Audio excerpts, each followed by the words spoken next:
Israel faces. Iran. You want the three threats? Give me the three threats. Iran, Iran, Iran.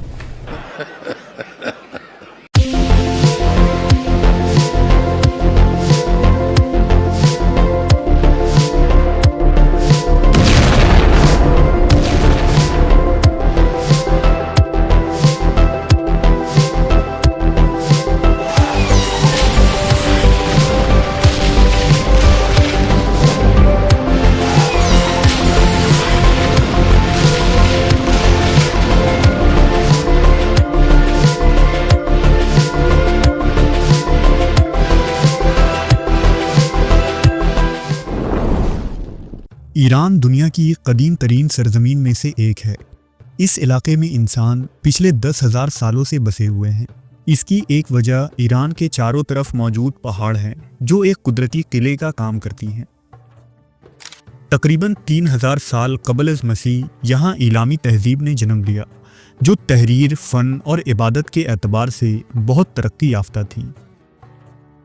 اس کے بعد یہاں ماد اور پارس نامی قومیں آباد ہوئیں جنہوں نے ایران کی بنیاد رکھی، اور اس قوم کی نسبت سے ہی اس سرزمین کو فارس کہا گیا۔ 550 قبل از مسیح میں ایک عظیم بادشاہ سائرس اعظم نے ایران میں بخامنشی سلطنت قائم کی۔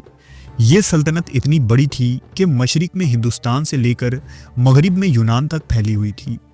اس سلطنت کے مشہور بادشاہ دارا اور خشایار اعظم تھے جنہوں نے ایران کو دنیا کی سب سے طاقتور سلطنت بنا دیا۔ سائرس فارس کا وہی عظیم بادشاہ تھا جس نے یہودیوں کو قید و بند کی مصیبتوں سے آزاد کیا تھا۔ دراصل 605 قبل از مسیح میں بابل کے بادشاہ بخت نصر نے یروشلم پر ایک تباہ کن حملہ کیا جس میں اس نے یہودیوں کے ہیکل سلیمانی کو تباہ کر دیا اور لاکھوں یہودیوں کو غلام بنا کر بابل لے جایا گیا، جسے جوز ہسٹری میں بیبیلونین ایگزائل کہا جاتا ہے۔ لیکن جب بخت نصر کے بعد بابل کی سلطنت کمزور ہونے لگی تو فارس کے بادشاہ سائرس نے بابل کو فتح کر لیا۔ سائرس ایک نیک اور انصاف پسند بادشاہ تھا، لہٰذا اس نے بخت نصر کے دور سے بابل میں قید یہودیوں کو ان کے وطن واپس جانے کی اجازت دی، یہاں تک کہ یروشلم جو تباہ و برباد ہو چکا تھا اسے دوبارہ بسانے اور یہودیوں کے مقدس عبادت گاہ کو تعمیر کرنے میں بھی سائرس نے ان کی مدد کی۔ اس لیے بک آف عزرا اور عیسائیہ میں سائرس کو خدا کا چنا ہوا اور یہودیوں کا نجات دہندہ کہا گیا ہے۔ 250 قبل مسیح میں فارس میں ساسانی حکومت کا عروج ہوا جو ایران کی تاریخ میں سب سے طاقتور سلطنت تھی۔ اسی دور میں زرتشتی مذہب ایران کی سرکاری مذہب بن گئی اور پورا فارس آتش پرست بن گیا۔ واضح رہے کہ جب اسلام دنیا میں آیا تو اس وقت روم اور ایران دنیا کی دو بڑی طاقتیں تھیں۔ نبی کریم صلی اللہ علیہ وآلہ وسلم کی پیدائش کے حوالے سے روایت ہے کہ جب حضور کی مکہ میں ولادت ہوئی تو ایران کے مرکزی آتش کدے میں جو آگ مسلسل صدیوں سے جل رہی تھی وہ اچانک بجھ گئی، اور فارس کے مذہبی پیشوا یہ سمجھ گئے کہ دنیا میں اللہ کا ایک نبی آ چکا ہے۔ پھر اسلام کا ایران سے روحانی رشتہ یا تعلق اس وقت پیدا ہوا جب ایران میں ایک فارسی شخص سلمان فارسی ایران سے حق کی تلاش میں نکلے اور لمبی جد و جہد کے بعد مدینہ آ کر اسلام قبول کیا۔ پھر 6 ہجری میں عرب کے ارد گرد موجود عالمی طاقتوں کو اسلام کی دعوت دینے کے لیے حضرت محمد صلی اللہ علیہ وآلہ وسلم نے خطوط بھیجے۔ ان میں رومی بادشاہ ہرقل، حبشہ کا نجاشی، مصر کا مقوقس اور فارس یعنی ایران کا بادشاہ خسرو پرویز بھی شامل تھا جو اس وقت ساسانی سلطنت کا بادشاہ تھا، اور فارس پر 500 سالوں سے اس خاندان کی حکومت تھی۔ فارس کا یہ بادشاہ خود کو خدا کے برابر سمجھتا تھا اور ہر شخص کو اس کے دربار میں آتے وقت سجدہ کرنا پڑتا۔ نبی صلی اللہ علیہ وسلم نے خسرو کو ایک خط ارسال کیا جسے حضرت عبداللہ بن حذافہ السہمی کے ذریعہ اس کے دربار میں بھیجا گیا۔ خسرو کے سامنے صحابی رسول نے بلند آواز سے خط کو پڑھا جس کا متن کچھ یوں تھا: سلام ہو اس پر جو ہدایت کی پیروی کرے، میں تمہیں اسلام کی دعوت دیتا ہوں، اسلام لے آؤ تو تم سلامت رہو گے اور اللہ تمہیں دگنا اجر عطا کرے گا۔ اگر تم نے منہ موڑا تو تمہاری قوم کا گناہ بھی تمہارے سر ہوگا۔ یہ الفاظ سن کر خسرو طیش میں آ گیا اور خط کو پھاڑ دیا۔ اس نے اپنے ایک سردار کو مدینہ منورہ پر چڑھائی کرنے کا حکم دیا۔ حضور کو جب اس کی اس حرکت کی خبر ملی تو آپ نے فرمایا کہ جس طرح اس نے میرے خط کو ٹکڑے ٹکڑے کیے ہیں، اسی طرح خدا اس کی سلطنت کو ٹکڑے ٹکڑے کر ڈالے گا۔ یہ بات حرف بہ حرف درست ثابت ہوئی اور تھوڑے عرصے بعد خسرو پرویز کو خود اس کے بیٹے نے قتل کر ڈالا۔ کئی سالوں تک سلطنت فارس اور مسلمانوں کے بیچ چھوٹی بڑی جھڑپیں ہوتی رہیں اور آخر کار حضرت عمر بن خطاب کے دور خلافت میں قادسیہ کے میدان میں تلواریں چمکتی ہیں، ایک طرف ساسانی فوج اور دوسری طرف اسلامی مجاہدین۔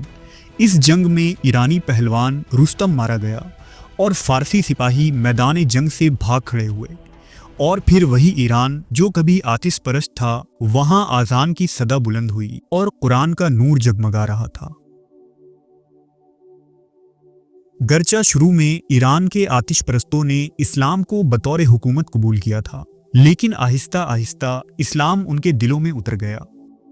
ایران اسلامی دنیا کا علمی مرکز بن گیا، جہاں امام ابو حنیفہ، امام غزالی، امام رازی اور شیرازی جیسے عظیم شخصیت پیدا ہوئے۔ ایران اسلام کی روح سے بدل گیا اور آتش پرستوں کی یہ سرزمین اسلامی دنیا کا ایک روحانی مرکز بن کر ابھرا۔ فارسی علماء دین نے عربی فقہ و حدیث کو دنیا کے سامنے پیش کیا اور اسلامی علم الکلام اور فلسفہ کے نت نئے دروازے کھولے۔ ایرانیوں میں اس قدر دین کا پھیلاؤ ہونا حتمی تھا، کیونکہ خود رسول اللہ صلی اللہ علیہ وسلم نے فرمایا تھا کہ اگر دین اسلام سریا ستارے کے پاس بھی چلا جائے تو بھی فارسی لوگ وہاں جا کر اسے حاصل کریں گے۔ فارسیوں نے جس قدر علم دین میں ترقی حاصل کی اور اسلام کو سر بلند کیا، یہ اس حدیث کی صداقت ہے۔ خلافت راشدہ کے کئی سو سالوں بعد تک ایران میں سنی اسلام ہی پھلتا پھولتا رہا، کیونکہ بنو امیہ اور بنو عباسیہ کی خلافت سنی اسلام کی ہی پیروکار تھی۔ اس دوران میں فارسی ادب، آرٹ اور فلسفہ کو خوب ترقی ملی۔ 8 سے 13ویں صدی عیسوی تک ایران میں اسلام عروج پر تھا، جسے اسلام کا گولڈن پیریڈ مانا جاتا ہے، جس میں فارسی سائنسداں، فلسفی اور دانشوروں نے نئے نئے علم اور چیزوں کی دریافت کی۔ بغداد اور نیشا پور اسلامی آرٹ، علم اور آثار کا مرکز بن گیا۔ لیکن 14ویں صدی عیسوی میں ایران کے اندر ایک بڑا مذہبی بدلاؤ آیا۔ دراصل شیعہ مسلک سے تعلق رکھنے والے صفوی لوگوں نے ایران پر قبضہ کر لیا، جنہوں نے سنی حکمرانوں اور عثمانیوں کے خلاف لڑائیاں لڑیں اور ایران میں پہلی شیعہ سلطنت کی بنیاد رکھی، جس کا پہلا بادشاہ شاہ اسماعیل تھا۔ شاہ اسماعیل نے ایران کا آفیشیل مذہب شیعہ مسلک کو ہی قرار دے دیا۔ شاہ اسماعیل کے کارناموں کی وجہ سے ان کے پیروکار انہیں ایک مسیحا کی طرح دیکھنے لگے، جنہوں نے 12 اماموں کے نظریات اور فقہ جعفریہ کو ایران کا قانون بنا دیا، اور اس کے بعد ایران کے اندر بڑے پیمانے پر لوگ شیعہ اسلام کی طرف آنے لگے۔ صفویوں کے بعد ایران میں سب سے مضبوط سلطنت افشاری اور پہلوی سلطنت ہے۔ پہلوی سلطنت نے ایران کی شناخت کو بہتر بنایا اور ملک میں خوب ترقی ہوئی، لیکن جب پہلوی حکمراں ملک کو مغربی قانون اور مغربی ثقافت کی طرف لے جانے لگے تو سال 1989 میں امام خمینی کی قیادت میں اسلامی انقلاب آیا اور ایران اسلامی جمہوریہ بن گیا۔ اس انقلاب نے ایران کی سیاست کو پوری طرح سے بدل دیا۔ آج کا ایران ایک اہم مسلم طاقت ہے جو مختلف انٹرنیشنل معاملات میں اہم کردار ادا کر رہا ہے۔ اپنی مسلم شناخت اور اسلامی انقلابی نظریے کی وجہ سے ایران اسرائیل کا بھی شدید مخالف ہے۔ ایران آج تمام تر عالمی طاقت کی مخالفت اور دباؤ کے باوجود اسرائیل کو دنیا کے نقشے سے مٹانے کا دعویٰ کرتا نظر آتا ہے۔ ایران نے فلسطین کی حفاظت اور امت مسلمہ کے دفاع کے لیے آج لبنان میں حزب اللہ اور یمن میں حوثیوں کو میدان میں اتار رکھا ہے۔